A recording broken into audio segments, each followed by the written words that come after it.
Tapi kita utamakan dulu apakah debt collector akan datang ke rumah dari pinjol legal ketika saya gagal bayar.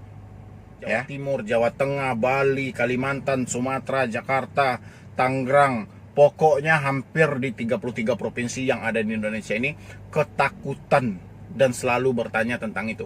Apakah debt collector akan datang ke rumah? Berapa lama debt collector akan datang ke rumah?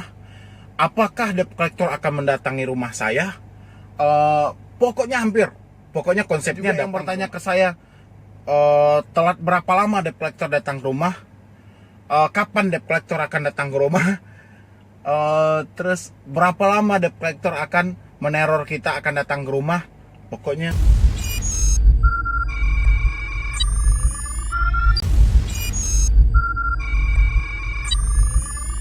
Assalamualaikum warahmatullahi wabarakatuh. Selamat siang ya kepada teman-teman semuanya, khususnya yang selalu menantikan video terbaru atau updatean terbaru dari channel Solusi Hutang.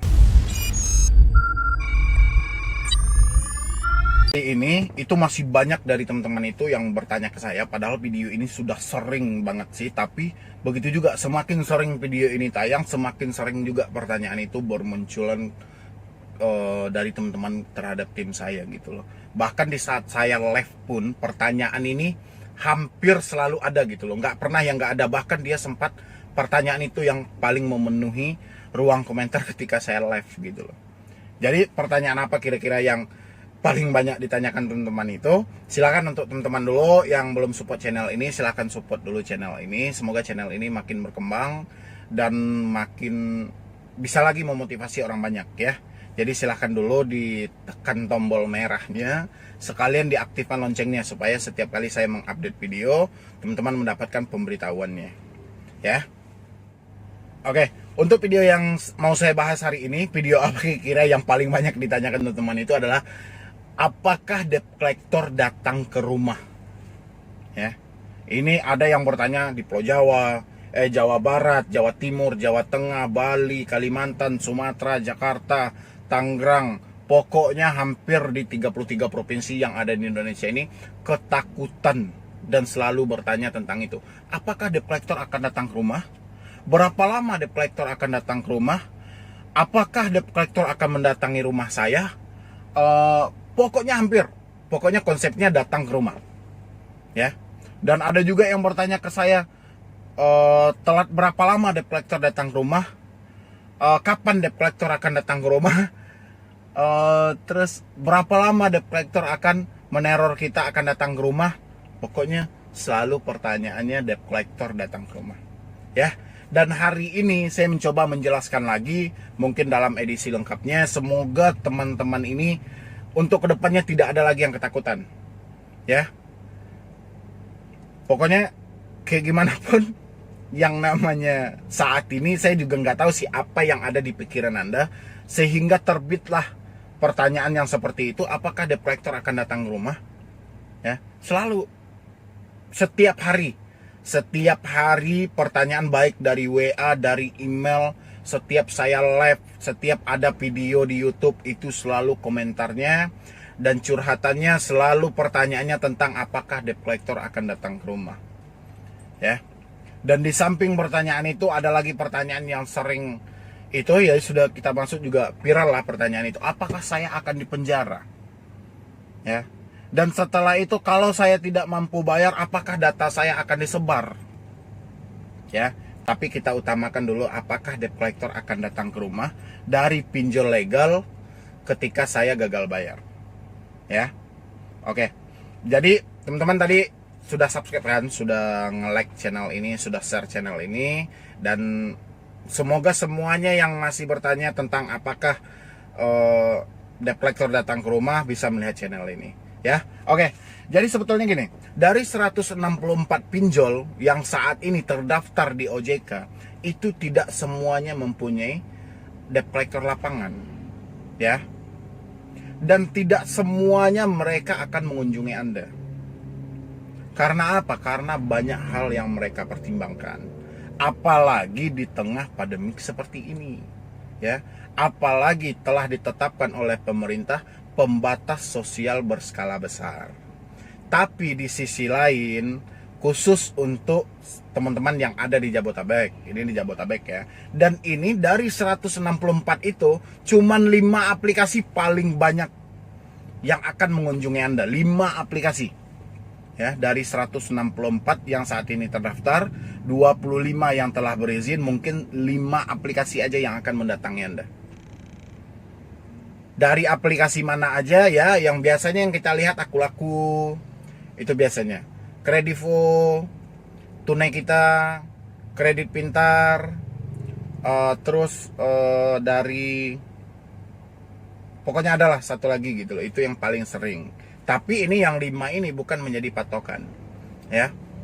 Sebetulnya yang menjadi patokan debt collector untuk mengunjungi Anda adalah dari cara Anda menanggapi suatu telepon mereka ketika Anda berargumentasi dengan debt collectornya. Itu yang mereka lihat. Bukan berarti yang saya sebutin tadi akan selalu datang ke tempat Anda, tidak. Tapi kayak mana Anda berkomunikasi dengan mereka. Kalau di satu sisi Anda melihatkan suatu kelemahan Anda sehingga debt collector mudah memasuki tempat yang paling Anda takuti dalam diri Anda, ya otomatis gitu loh, Anda akan ditekan habis-habisan di situ. Tapi kalau Anda tidak menunjukkan suatu kelemahan, contohnya, saya akan datang dan saya akan lapor ke RT, saya akan mengunjungi rumah Anda, tapi Anda jawab seperti ini, silahkan. Ini yang saya tunggu dari dulu. Ini yang saya nanti sejak dulu. Anda mendatangi rumah saya. Karena apa? Karena saya dalam hati berkeinginan merubah online menjadi offline. Dan saya sangat menunggu atau menantikan kedatangan Anda. Pasti debt collector berpikir 2 kali untuk mendatangi Anda. Tapi kalau ketika debt collector menyebutkan, kami akan mendatangi RT, kami akan mendatangi RW, kami akan mendatangi Anda. Dan di situ Anda bilang, mohon tolong jangan ya, saya akan usahakan uangnya secepatnya.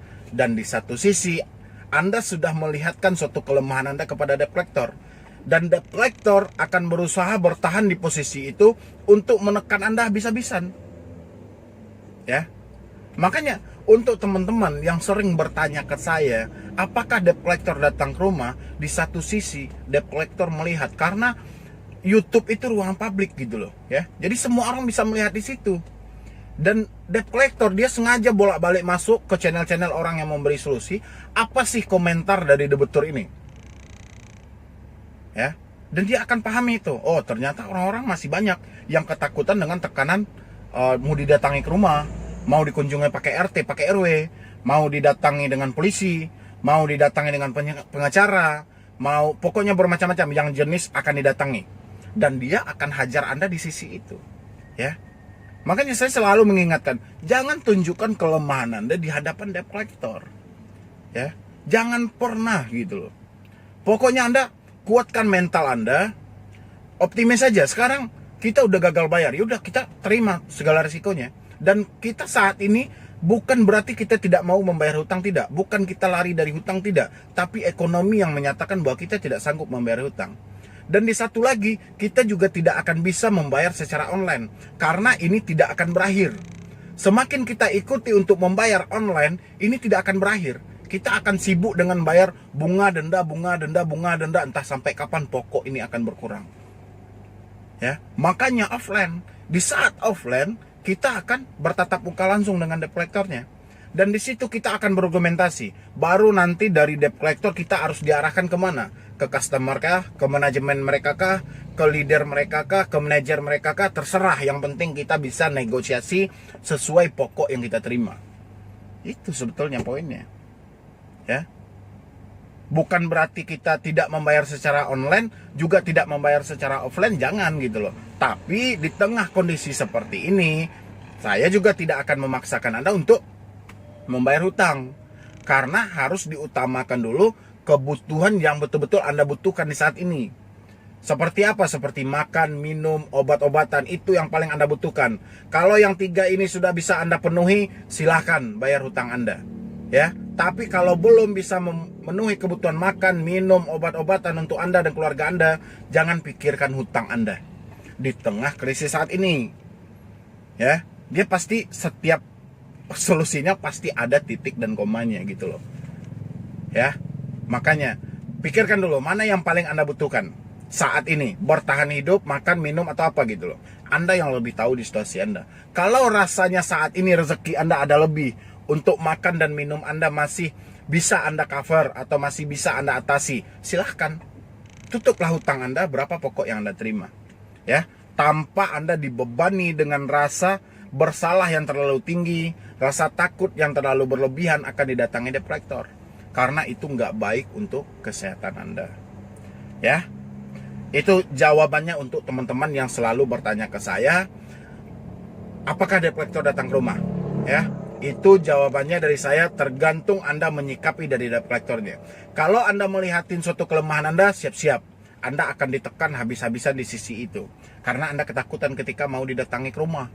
Tapi kalau Anda tidak menunjukkan suatu kelemahan, saya jamin 100% debt collector tidak berani mengunjungi Anda. Ya, pokoknya jangan tunjukkan suatu kelemahan Anda. Setelah itu, Anda harus jangan pernah melakukan pembayaran online, offline.